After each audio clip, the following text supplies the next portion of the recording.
ఈరోజు ఈ టైంకి నేను హాస్పిటల్‌లో ఉండేదాన్ని. పెద్ద గండం నుంచే బయటపడ్డా. అసలేంటంటే మ్యాటర్, రేపైతే మా ఊర్లో జాతర ఉంది. అందుకని చెప్పేసి మా అక్క వాళ్ళ అమ్మాయిని తీసుకెళ్దామని స్కూల్ దగ్గరికొచ్చి తీసుకెళ్దామని అనుకున్నా.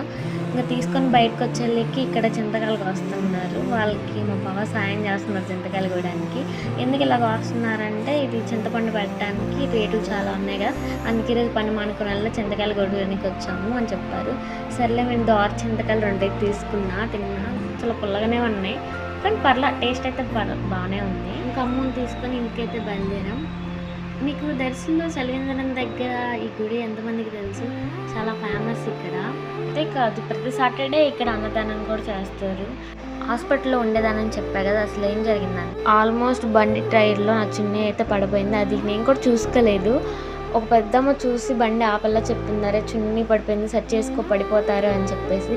తనే లేకపోతేనా అసలు ఈరోజు ఇలా అసలు దేవుడు తన రూపంలో వచ్చి అలా చెప్పించాడేమో అనుకున్నా. నేనైతే ఈరోజు మళ్ళీ ఇంటికి వెళ్తాను అసలు అనుకోలేదు.